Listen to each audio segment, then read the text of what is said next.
başlaması üçün hər şey hazırdır. Kəpəz Azərbaycan çempionatının yüksək dəstəsində iki komanda arasındakı qarşılaşmalarda ən uzun qələbəsizlik seriyasına son qoyub. Gəncə təmsilçisi buna Misli Premyer Liqasının 17-ci turunda Qarabağa 2-0 hesabı ilə qalib gələrək nail olub.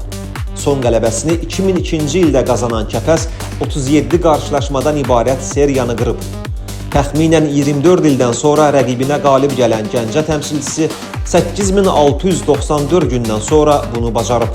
Qeyd edək ki, Qarabağ üzərindəki qələbə Kəpəzin Azərbaycan çempionatının yüksək dəstəsində 100-cü səfər qələbəsi olub. Misli Premyer Liqasının 17-ci turunda Turan Tovuzun futbolçusu Rəhim Satıxov Azərbaycan çempionatının yüksək dəstəsində 30-cu qolunu vurub. Satıxov Sumqayıtla ev oyununda qələbə topunun müəllifi olub. O 30-cu qolunu 185-ci matçında vurub. Yarım müdafiəçi Sumqayıtda 17, Zirədə 10, Turan Tovuzda 3 dəfə fərqlənib. Sabah Misli Premyer Liqasının 17-ci turunda Karvan Yevlaxa 4-1 hesabı ilə qalib gəlib. Bu, Bakı klubunun yüksək dəstədə 20-ci böyük hesablı qələbəsi olub. Misli Premyer Liqasının 17-ci turu son illərdə nadir təsadüf olunan hadisə ilə də əlamətdar olub. 12 qat Azərbaycan çempionu Qarabağ öz meydanında Kəpəzə 0-2 hesabı ilə uduzub. Ağdam klubunun Premyer Liqa matçında öz meydanında bir topdan artıq fərqlə uduzması təxminən 14 ildən sonra qeydə alınıb.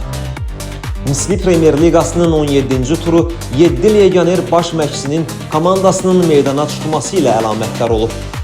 2026-cı ilin ilk çempionat oyunlarında Valdas Dombrovskis, Kurban Berdiyev, Sasha İliç, Andrey Demchenko, Yuri Vernduk, George Kaşvilya və Kakhaber Sadazce'nin rəhbərlik etdiyi komandalar meydana çıxıb. Bununla da Azərbaycan çempionatları tarixinin rekordu təxminən 15 ildən sonra təkrarlanıb. Misli Premyer Liqasının 17-ci turu Hayderson Hurtatov'un bir oyunda hər iki qapıya qol vurması ilə yadda qalıb. Turan Tovuzun futbolçusu Sumqayıtla ev oyununda əvvəl hesabı açıb, ardınca avtogolla bərabərliyə səbəb olub. Premyer Liqada sonuncu belə hadisə 427 gün əvvəl ötən mövsüm yaşanmışdı. 2024-cü il noyabrın 24-də Orxan Əliyev Sabah Kəpəz görüşündə hər iki mənada fərqlənib.